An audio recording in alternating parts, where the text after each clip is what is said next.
My name is Derek Gomes. I work for the Department of Administration, and I'm joined at the front of the room by Director of Administration Jim Thorson, OMB Director Brian Daniels, and State Budget Officer Joseph Codiga Jr.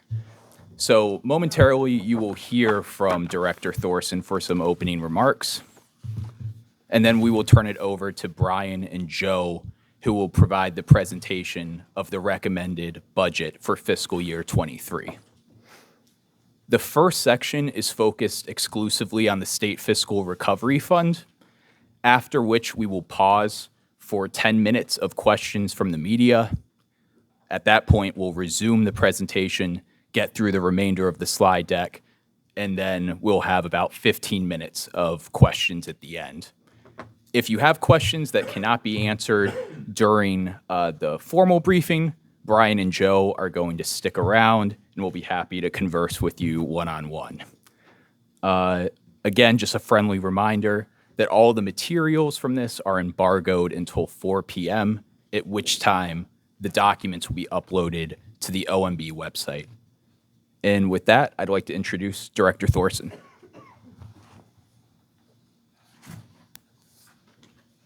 Thank you, Derek, and thanks everybody for coming this morning. This is a big day, and I wanted to thank you for joining us, and we're going to give a presentation in just a few minutes on Governor McKee's recommended budget for fiscal 2023.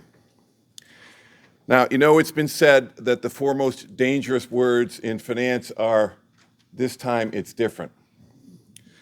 But budgeting during the time of COVID requires a certain focus on unique issues that we must address. Specifically, protecting Rhode Islanders amid a global pandemic, providing a fiscally responsible proposal to use the American Rescue Plan Act dollars, and laying the foundation for an enduring recovery. I want to give big kudos to our entire OMB team, who are under new leadership and have worked intensively over the last several months to create a budget proposal that accomplishes these goals. I am grateful for everything that they've done to make this possible. It's also a testament to Joe and Brian to manage the team through a transition, and I wanted to offer a nod to Jonathan Wilmer and Tom Malini, who for developing one of the deepest and strongest talent pools in state government, and while our guys here continue a tradition of strong and responsible financial leadership. Brian and Joe will describe the details of the proposal, but I'd like to take just one moment to touch on the state's $1.13 billion State Fiscal Recovery Fund allocation. It's the job of the Department of Administration, and more specifically, the Pandemic Recovery Office, to help meet the oversight, transparency, and implementation needs associated with each project using federal funds. My office is committed to transparency and execution, and we'll have more to say about this in the days and weeks to come. But today we are going to talk about the specific proposals in the governor's budget. And with that, what I'd like to do is turn it over to Brian to begin the presentation. Thank you.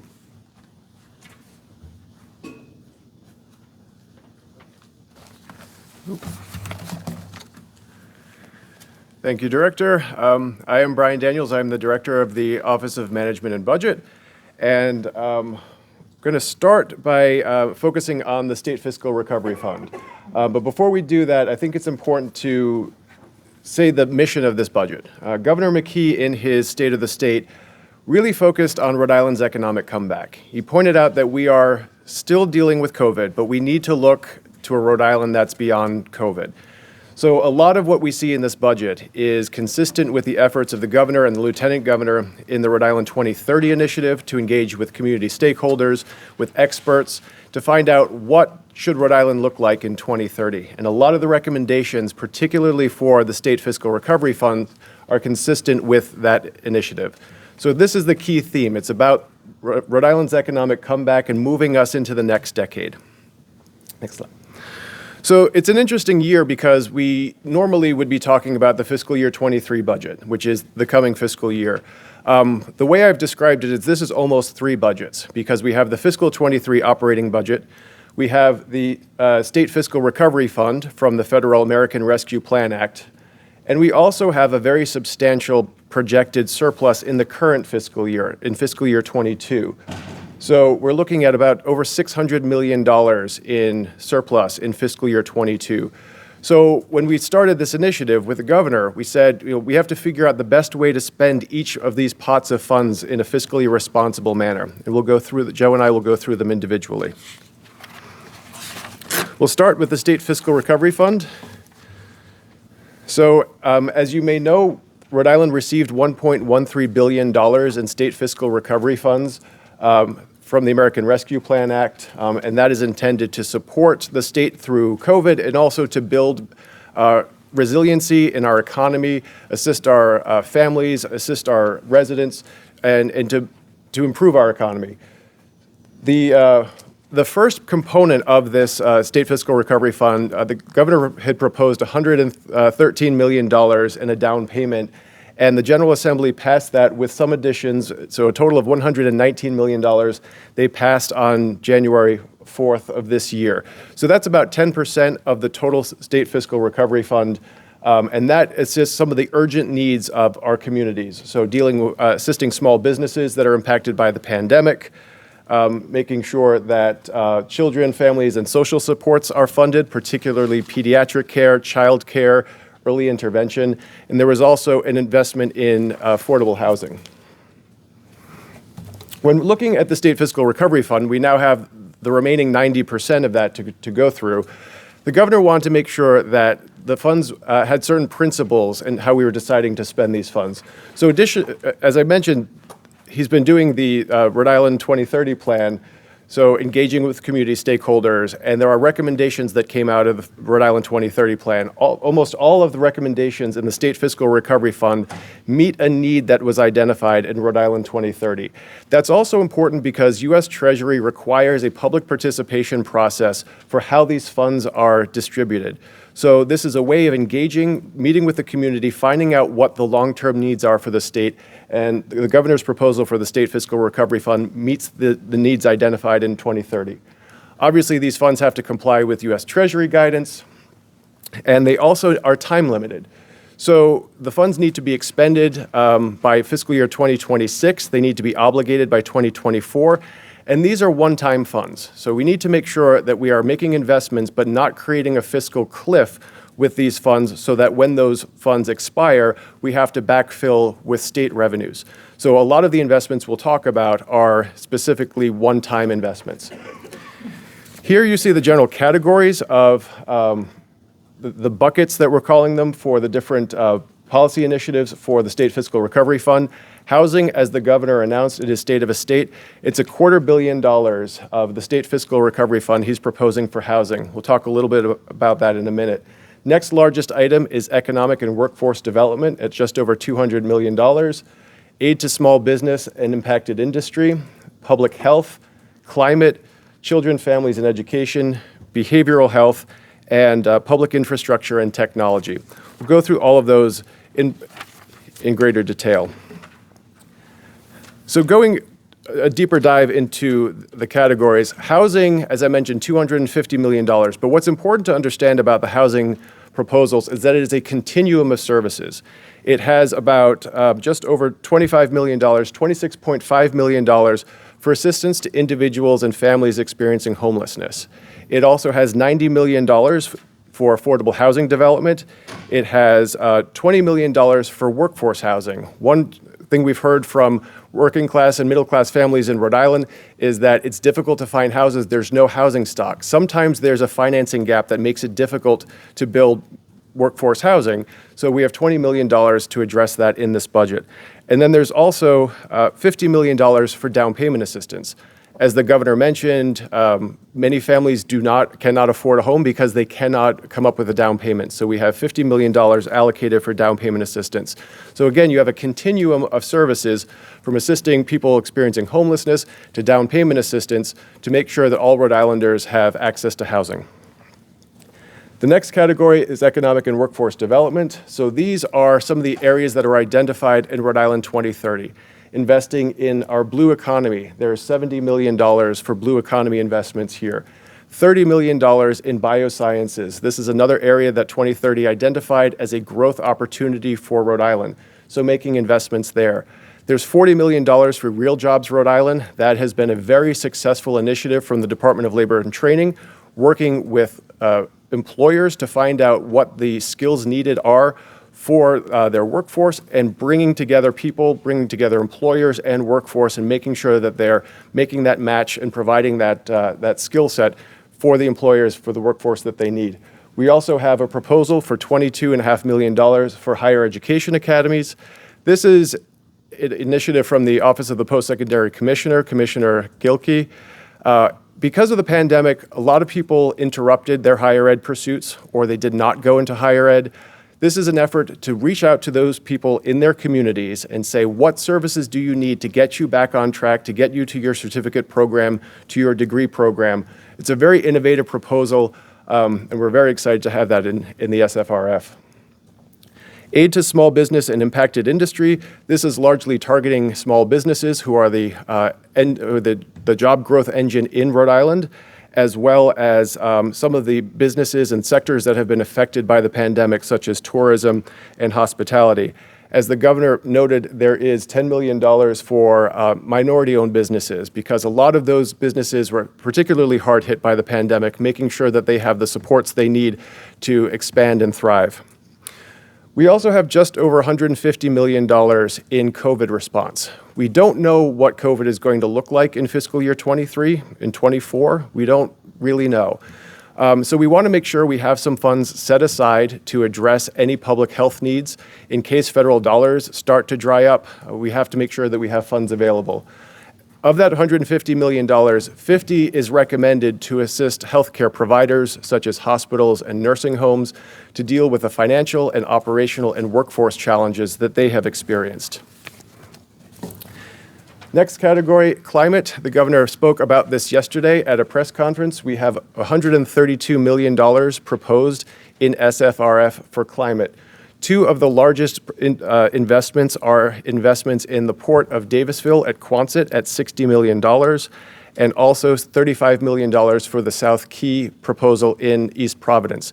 The reason those are important is because offshore wind is going to be a huge growth area in New England. There's a lot of opportunity there.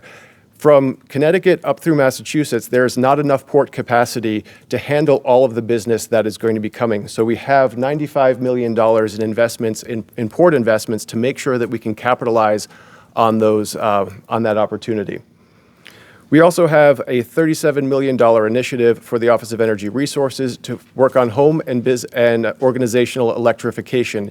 So moving people to efficient heat pumps instead of heating with gas and oil. The next category is children, families, and education. In many cases, these are expansions of the items that were included in the down payment. So this is assistance to child care providers. This is improving children's access to their pediatricians. It is additional support for early intervention. We also have a proposal for $15 million in municipal learning centers. This is something that the governor has spoken about. It's an opportunity to reach children outside school hours. So after school, during vacations, during the summer, providing them additional academic supports throughout the year and throughout the day. So we have $15 million programmed. We know of at least 11 communities that are interested in pursuing municipal learning centers, and we're hoping that those funds can go even further beyond and hopefully to all 39 cities and towns. We also have $10 million allocated in this category for nonprofit support, recognizing that many nonprofits are providing services. Their funds are getting depleted. They can't keep up with demand. So from food insecurity to mental health challenges, making sure that we provide support to those organizations. We do have a special category. We broke it off from public health because of its importance. Just over $40 million in behavioral health. I think everyone recognizes that the pandemic has caused behavioral and mental health challenges for many Rhode Islanders. And we do not have the capacity to meet that demand. So we have we recommend $28 million to go toward community behavioral health clinics. This is where people, similar to the community health clinic model, this is where people can go in their communities, get services and supports for mental health challenges that they may be experiencing in their own communities. We've heard from these groups that they just don't have the capacity. This will allow them some infrastructure and capacity improvements to expand their services. There is a proposed $6 million for psychiatric residential treatment facilities so that young women with behavioral challenges can receive services in Rhode Island rather than have to go out of state, which is the current practice. And one small but important proposal is creating a mental health court pilot. So this is an initiative of the judiciary, the Attorney General, and the Office of the Mental Health Advocate, creating a diversion program. So if somebody enters the court system but has mental health challenges, making sure that person is connected to services as an alternative to incarceration. There's no reason to be incarcerating people when they could be receiving services that would help them. And finally, the last major category is public infrastructure and technology. We don't have a lot in this category, primarily because we have the infrastructure bill that will be giving billions of dollars to Rhode Island separately. But a few of the key components here are a municipal bus hub passenger facility at $5 million. That's tied to the Pawtucket and Central Falls train station. So there's going to be a lot of activity because of that station. We want to make sure that the passenger experience is good. It is integrated into the RIPTA system so that people can get off the train and get to where they need to go and have the capacity to do so. We also have some key IT improvements in there, including improvements to DEM's permitting. Talked a little bit about housing already. I'll just go a reminder of some of the things I've already mentioned. We have $90 million in project financing for, we expect, over 1,500 units of affordable housing. That's really important. The General Assembly has created a funding source for affordable housing. It's not enough to meet demand, so this will be a $90 million investment to make sure we start really building capacity in affordable housing. We have a $25 million grant program to acquire properties for affordable housing. One of the challenges, particularly in a very hot real estate market, is that there may be a property that is appropriate for redevelopment into affordable housing, but Rhode Island Housing may not have the resources to scoop it up as quickly as they would like. This is an opportunity for Rhode Island Housing to work with cities and towns, identify properties that may be good for redevelopment, and use this $25 million to acquire those properties for future development. As I mentioned, we have $20 million for workforce housing. We also have $10 million to improve what we're calling pre-development. So sometimes developers have challenges in actually moving forward in the development process because of environmental studies that may need to be done, legal considerations. So there's a $10 million fund to help expedite those types of programs. There is, again, $50 million in down payment assistance to households so that first-generation homebuyers can actually take that step and create generational wealth by buying a home. And also, as I mentioned, just over $25 million in services and supports to individuals and households experiencing homelessness or housing instability, creating more shelter beds, creating more services and supports for those communities. As you can see, we are very cognizant of the timing and how we need to spend the SFRF funds by the end of 2026. So the governor's proposal has a multi-year plan for these investments. We have the entire amount of the State Fiscal Recovery Fund programmed through the next few years. You see the bulk of the recommendations are in fiscal year 2023. We want to make sure that agencies get moving on these. As I mentioned, the General Assembly has already approved $119 million in the current fiscal year. We have a few more things we'd like funded in this fiscal year if possible, and we will work with the General Assembly on that. But it is important to make sure that we get these funds out the door as fast as possible, so the bulk of the funds would go out in fiscal year 2023. One other component of the American Rescue Plan Act is a capital projects fund. And the capital projects fund can be used for a number of projects. One is broadband. And it's important to note that the infrastructure bill, the bipartisan infrastructure bill, has at least $100 million allocated to Rhode Island for broadband. That is going to be a very important investment as we connect our families, our homes to high-speed internet, but it requires a state match. Fortunately, we are allowed to use the ARPA funds, the ARPA capital funds, as the state match. So by investing $25 million, we will be able to leverage the broader bipartisan infrastructure broadband funds. The other proposals that we have in capital projects are a municipal matching grant program. The Capital Projects Fund is interesting because Treasury's guidelines are very specific as what types of projects qualify. Projects need to, it has to be a capital project that promotes education, workforce development, and health monitoring. It's not or, it's all of those things. So it actually becomes rather challenging to figure out projects that may comply with that.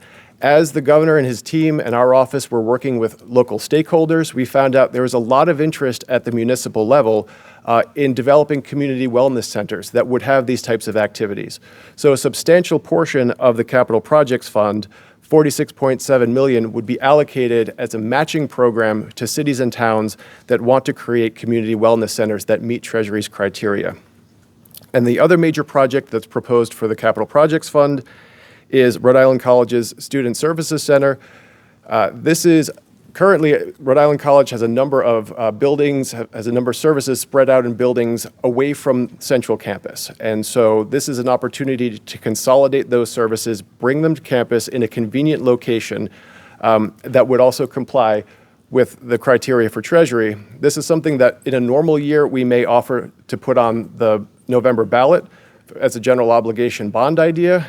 This is an opportunity to use federal funds instead of borrowing. So that is a summary of the SFRF. We're going to do questions. Yep. So we'll take about 10 minutes of questions just on State Fiscal Recovery Fund, but we do have a lot more of the presentation to go through, so I want to make sure that we are cognizant of everyone's time. Yes, if anyone. To the municipal matching grants, what were the three criteria that you said the Treasury Department? So they need to promote education, workforce development, and health monitoring.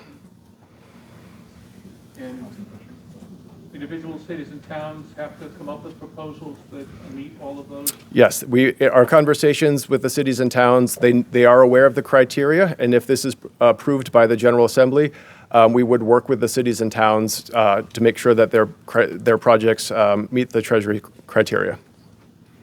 I'm sorry, Director, that's not an or, it's an and. And, yes, all three. Thank you. That's a great question. I think that's one of the reasons that we're trying to be innovative. So I think the idea is a community center where you can have educational activities. The governor's proposal for municipal learning centers would be an idea. If you had some classes after school or during vacations or weekends for youths, if you had availability for workforce development programs in a common space, and if you had blood pressure monitoring or some types of wellness checks for seniors all in one location, those would qualify for Treasury's guidance. It's a bit unusual because it's three things that don't necessarily always fit together, so we're trying to make sure that we're respectful of Treasury's guidance and being innovative and working with cities and towns on those, as well as Rhode Island College. I don't have them offhand, but we can look into that. Sure. As someone who's admittedly new to this level of detail, how much of this money next stage down has already been, I'll call it sub-budgeted, and where will we be able to, going forward, follow up? Take, for example, the Rhode Island College Student Services Center, find out the detail on that $35 million. How much of that has been already, if you will, channeled, and where can we follow up on that? Yeah, so we do have proposals on a lot of these. Again, these proposals will have to be supported by the legislature. Director Thorson spoke earlier about the role of the Pandemic Recovery Office within the Department of Administration. There is going to be a lot of focus on transparency and making sure that we provide information about projects, but also project timelines. Are we meeting the deadlines that we expected from a project planning perspective? Are we on budget? As we've discussed, the money does expire, so we have to make sure that the funds get out in a timely fashion. Director, anything else you want to add? Well, actually, Derek Gomes will be leading the effort on transparency, and he is responsible and working on right now a transparency portal solely dedicated to the PRO. We expect that to be up and running in February. That's correct. Under behavioral health, you have the $6 million for the treatment facility for women and girls to prevent the out-of-state placement. Is that envisioned as a one-off, one centralized location, spread out, or do you know, or has any of that been developed? Yes, great question. So the hope is that there would be multiple facilities. You don't want them to be large institutional facilities. So DCYF is looking at 2, maybe 3. The funds here would support one part of 2. One of the challenges is that construction costs have been going up. So what was originally envisioned to be supporting 2 is now more like 1.5. But we do know that this will support at least 1 and possibly 2 projects. And this $6 million figure is capital spending that must be spent before 2024? Correct. Well, it has to be obligated by 2024, spent by 2026, but they are looking at existing facilities that would be modified. As far as ongoing funding of this kind of program, that's got to come from other sources. That does come from DCYF. So DCYF does have actually funds that are programmed in its budget for this. And there is some Medicaid availability for these funds as well. One of the challenges is that these funds are sent, these services are normally done out of state, which are very costly. So we think that it will be at least cost neutral to bring those facilities back in state with the Medicaid match and other factors. What are we spending on that now? We'll have to get that. Will it only be DCYF who is running those facilities? BHDDH also has adults, young adults with developmental disabilities who don't have placements and sometimes are sent out of state. Right. So the proposal from DCYF is specifically for adolescent females and young women with behavioral health challenges. We know that there are other populations that have needs as well, but this has been identified by DCYF as an urgent need. We will be looking at other populations as well, but this proposal, the $6 million proposal, is specific to DCYF. Some have both. Yeah. Have you identified where those 2 or 3 facilities would be located? DCYF has some leads. We can follow up on that. And The $90 million for the affordable housing unit, 1,500 units, Yep.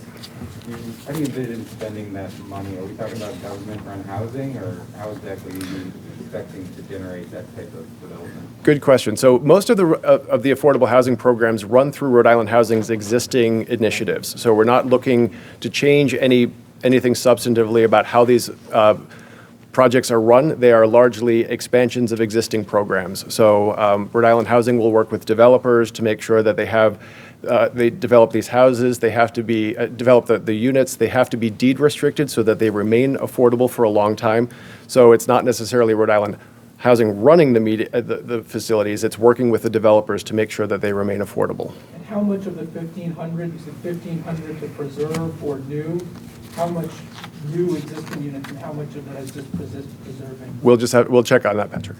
And also, anyway, can I just follow up? You mentioned at the top that you don't want to create a fiscal cliff with all this money that then goes away. But a lot of this stuff, like everything in the early, in the children, families, behavioral health, wage supports, are things that eventually this will go away. And are the workers there going to take pay cuts, or are you just going to have to then move that into the regular operating budget? That's a great question. So we're keeping an eye on what's going on with the Build Back Better Act. That's something that may address some of these costs. We don't know what's going on. That's had a rocky road in Congress, as you know. The state's minimum wage is also increasing over time, so there will be some wage growth that occurs from that. But this is something that we will be working on with the agencies and the departments and the General Assembly. The most important thing that we're dealing with right now is the impact of the pandemic on these providers. It's been extremely disruptive. They're losing workforce. Pediatricians are not seeing children because people haven't been going to see their doctor. So making sure that we are taking the steps to get through those immediate challenges and then move forward from there. Brian? I think you might have just touched on this, but in a general sense, when you talk about some of these projects, whether it's the affordable housing or the psychiatric housing, how much of this was already departments wanted to do these things, and now you're able to kind of check things off their wish list. How much of these ideas were born out of having this whole pot of money? Great question. So it's two things. So there were a lot of proposals that we got from agencies and other providers. But as I mentioned, all of these things had to go through the Rhode Island 2030 lens. So not only is it something that, an agency wanted to do, but is there something that came from a public conversation to say that there's a demand for this? So there were a lot of proposals that were not accepted because they had numerous ongoing out-year costs, or they just didn't comply with fiscal year, with Rhode Island 2030. So this is a confluence of those different factors, which is why I mentioned that at the beginning. It's trying to minimize the out-year impacts, making sure that they are consistent with what the governor and the lieutenant governor heard from the public in the Rhode Island 2030 process, and also making sure that we can spend the funds by 2026. If I could, there's more. A lot of it was set by Treasury, U.S. Treasury. That's especially true of the capital fund, which has those three guidelines that have to be met in order to spend. So when we first started this process back last March, we actually went out to all the agencies and asked them, give us your ideas on big, impactful, never before possible type of projects. And then we got communication from Treasury that said, wait a second. The funds can only be spent on certain things, and here's a list of what they are. So you see that some of it's very prescriptive, like broadband. There's a big, strong encouragement from the federal government to invest in broadband. And with respect to these capital projects, they have to meet three criteria. So we had to rethink, after we had already gone out to the different agencies, we had to rethink what these funds would be eligible for. So it starts at the very top with guidance from U.S. Treasuries to what they are eligible for. That's a guidance that we have to follow, and we have to report quarterly on. We're audited on it, and we have to provide an accountability for it. If I could just follow, what do you tell the Rhode Island taxpayers who are always leery of how the money is being spent, what the oversight is on how this is being spent, that the dollars are going to what they're supposed to and not just being tossed away to friends and relatives and people in the know? So we have to be held, I'm sorry. Yep. No, this is your question. We have to be held accountable. I mean, this is in order to qualify for these monies, we have to follow the Treasury guidelines. And they are audited by our Auditor General as well as the federal government, and have to be reported on quarterly.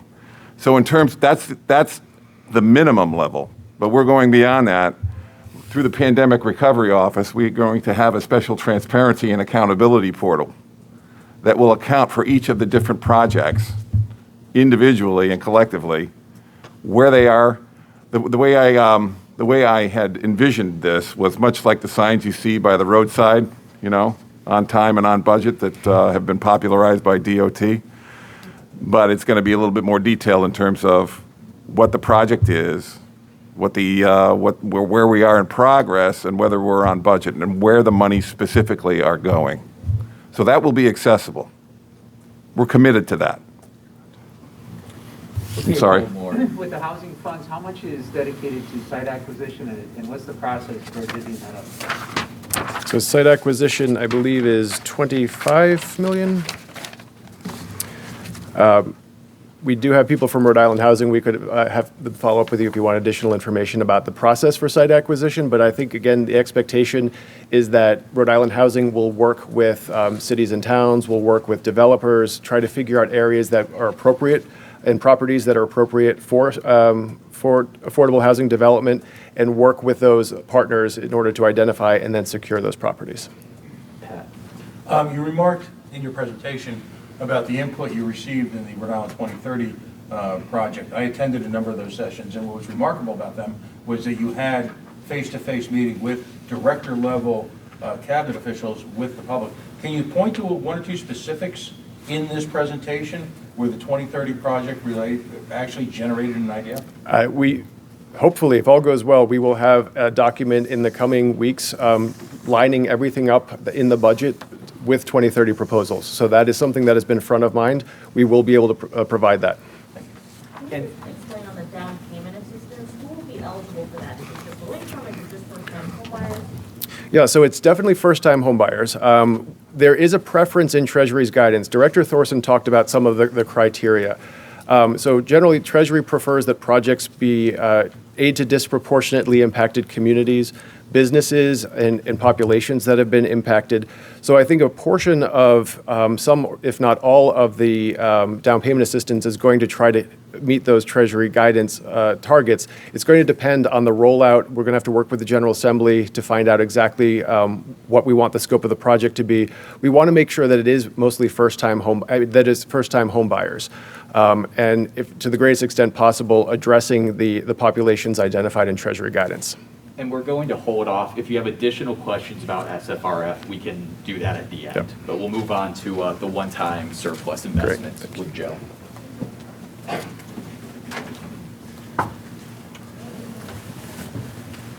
Great. Thank you, Brian. Thank you, everybody. I'm Joe Cadiga, State Budget Officer, and I'm going to take you through the one-time surplus investments. As Brian alluded to, the governor really directed us to think about this as if it were three budgets, as it were. We had our SFRF funds, we had our normal operating budget, and then this year, we had such a significant surplus in the current year that we kind of treated that as a one-time opportunity as well. And whereas with SFRF, the governor was focused on public-facing, citizen-serving investments, he felt it his duty to recommend initiatives with state fiscal recovery funds that were very publicly focused. He did that to some extent with the one-time surplus investments, but additionally, he also took care to ensure that some critical government operations, not that those don't serve the public, but more internal-facing government operations were handled through the one-time surplus. On the next slide, outlining some of his criteria in thinking about how we would invest these one-time funds. It was an exceptional surplus. I haven't looked through every quarterly report in the budget office library, but as far as I can tell, it could be the largest surplus that we've ever projected in the budget office in Q1. And with this, we didn't have any guarantee that it would repeat. So for that reason, he wanted to look at one-time investments, some critical areas where we've historically underinvested, some areas where often the excuse is, well, if we had the money, that would be a great place to put some extra money, but that it seems to never happen. And also a handful of areas where there might be efficiency or cost savings or pre-funding of known obligations. The next slide explains where the surplus comes from, and the chart maybe makes it look more complicated than it is. The short story is that we had a precipitous decline in revenues following the onset of the pandemic, and we had some fairly doomsday revenue projections. Sure enough, we recovered quite quickly, and since the depths of the worst days of the pandemic, we've had revenue actual collections continuing to outpace our projections. And furthermore, we've had a series of good news in terms of additional support coming from the federal government. You'll see the first bar shows $600,000 that was budgeted on the bottom line in the fiscal 22 enacted budget. The next bar is the first piece of good news that was received. And that was as fiscal 21 wrapped up, it turned out that we closed the year in our preliminary closing documents with $267.5 million more than we were expecting. That was largely, but not entirely, driven by revenues outperforming expectations, and that was the result of the quick recovery, outpacing expectations, and also indirectly the result of continued federal support, making state appropriations unnecessary. So that 267.5 is what rolled forward from 21 into 22, and then becomes a resource for 22. The next bar, 273.6, that represents the adjustment that was recognized at the November revenue estimating conference, and that was just continued outpacing expectations with respect to revenue collections. And it was quite remarkable, and it continued into 23, but what's shown here is just the 22 impact, and that's the portion that we aren't necessarily expecting will recur. The next two bars, they have to do with largely the same issue. The 22 enacted budget assumed that we would be receiving enhanced Medicaid reimbursement for the first 2 quarters of the fiscal year. Specifically, since the FFCRA, the Families First Coronavirus Response Act, all states have been receiving enhanced Medicaid reimbursement as a condition of the ongoing public health emergency. So Rhode Island's been receiving 6.2 percentage points more in Medicaid reimbursement during the course of the federally declared public health emergency over the course of the pandemic. When the General Assembly enacted the budget, they assumed that 2 quarters of this enhanced reimbursement would be available, but they weren't even quite sure that 2 quarters would be available. So in addition to that, they appropriated a contingency reserve of $39 million. Once we got to the caseload conference in November, not only were we then sure that the 2 quarters would be available, at that point, the federal government had signaled that at least 1 additional quarter would be available. So that first bar, 41.8, that reflects all of the adjustments at the caseload conference, but notably, it's driven by 1 additional quarter of federal enhanced Medicaid reimbursement. The 44.7, that is driven by the Budget Office first quarter report projection. Most of that figure is the fact that we didn't think we would need that $39 million reserve anymore. And the additional amount on top of that is driven by projected underspending in the agencies. One thing that the first quarter report acknowledges is that the state has reached its lowest filled FTE count this past fall, as it has in 10 years, really since the depths of the recession. There's a footnote in the report that gives the details, but we've been struggling to keep positions filled. So a portion of that figure also reflects projected underspend in the agencies. Finally, the $9.7 million just makes the 618 tie out. That wasn't a discretionary decision to contribute additional funds to the rainy day fund. When we receive more revenues, by law, we have to top off the rainy day fund before we keep any for ourselves. So that just represents the adjustment to the rainy day fund contribution. And that left us with a historic opportunity to appropriate $618 million in surplus funds, and the governor gave clear direction that he wanted one-time uses for these funds. On the next slide, we cover some of those. And as I said, some of these are more critical to the internal operations of state government, indirectly serving citizens. You'll see in the budget, there was actually a $338 million transfer to the Rhode Island Capital Plan Fund. The Rhode Island Capital Plan Fund is a cash fund that we have to fund pay-as-you-go capital investments. It's ordinarily funded with a fraction of state general revenue that must be transferred to the Rhode Island Capital Plan Fund, but nothing prevents us from appropriating additional dollars to that fund, and that's exactly what the governor recommends in this budget. So noting here, the first $210 million of that transfer funds or enables some of the transformative projects shown there. I'll also note that you'll see in the budget that the total transfer is $338 million. That's because the state transportation match, we're also channeling through RICAP. So that also shows up in the RICAP transfer. The $210 million investment in state infrastructure, first, it notes that that enables a part of a massive investment in Eleanor Slater Hospital. Specifically a $108 million construction of a new hospital facility on the Zambrano campus that'll serve patients with medical needs in about a 100-bed facility, and that'll be covered in a later slide. Utility and infrastructure improvements on the Pastore campus. It's not typical that the Budget Office receives audiovisual aids with respect to budget requests, but here I've gotten camera phone videos of bubbling earth on the Pastore campus from leaking cogeneration steam pipes.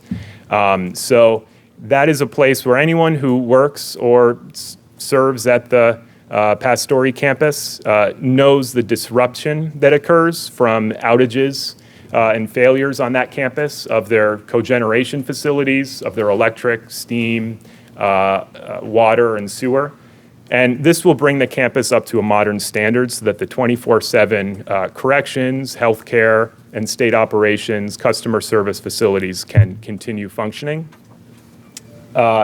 Next, it also includes a significant increase in an area of historical underinvestment, and that's the state group home system. So it will add $13.1 million to what we call asset protection. That's the type of maintenance and improvement projects to keep those facilities up to an acceptable standard over the 5-year plan.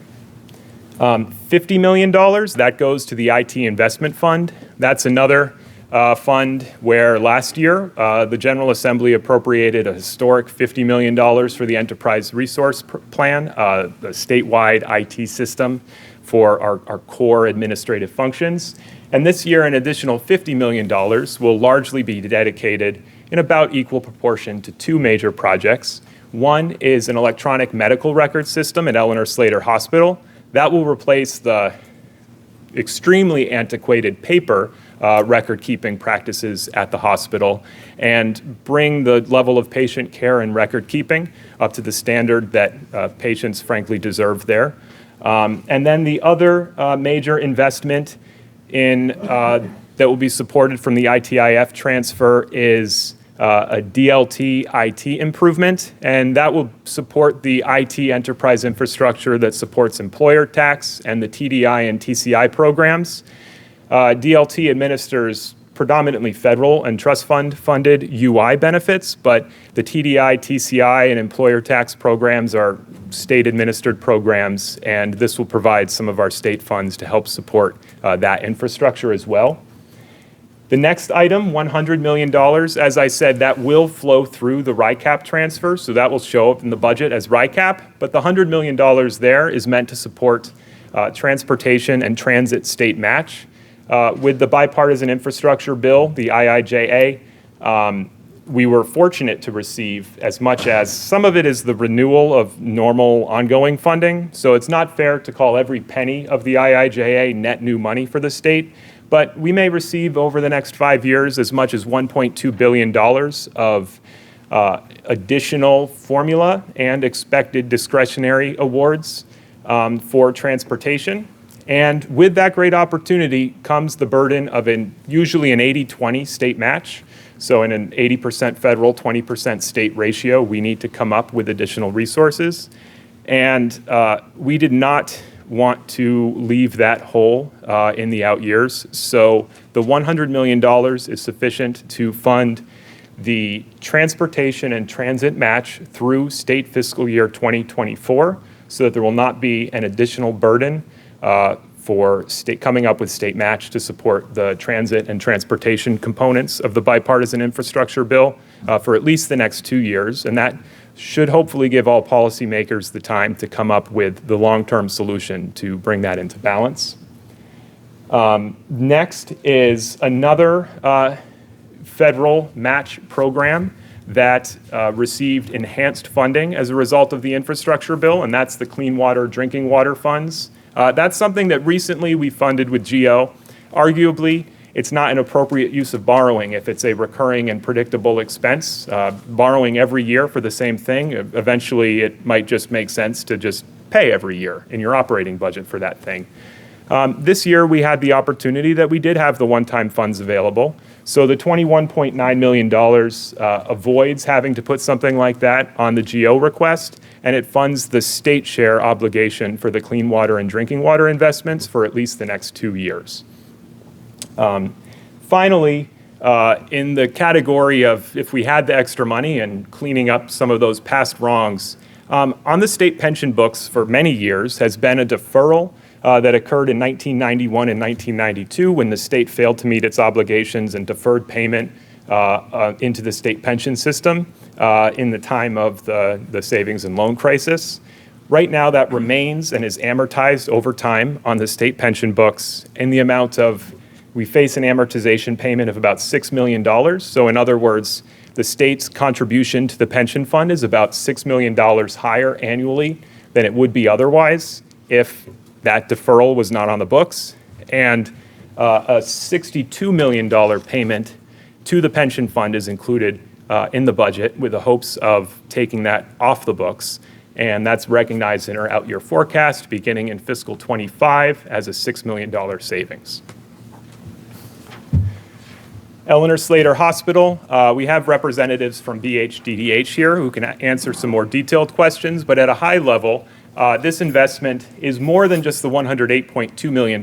You'll see that it comes from multiple funding sources. The 108.2 supports the construction costs for the 100-bed medical facility on the Zambrano campus. Next, it also includes $14.3 million in addition to the 108, there's $14.3 million in upgrades to the Zambrano campus and $3.2 million to support the creation of a ventilator unit at the Beasley building, an existing building on the campus. And then there's $19.7 million of existing debt proceeds that were authorized several years ago. That will be used to finance enhancements to the Reagan building to mitigate ligature risks and address other safety issues in that building. And finally, you may have heard some of the public filings about the creation of a Rhode Island psychiatric hospital. That exists in the Benton facility. That will exist in the Benton facility. That's a facility that was renovated or improved somewhat more recently, I believe in 2016. So there will not be major capital costs associated with the creation of the psychiatric hospital. In terms of its interaction with the operating budget, I believe we include 5 new positions to help oversee and manage the hospital, but largely the operating cost of that hospital will simply be shifting existing human resources from Eleanor Slater Hospital and just simply assigning them to Benton. Not much unlike we have folks working at Benton right now. The next slide.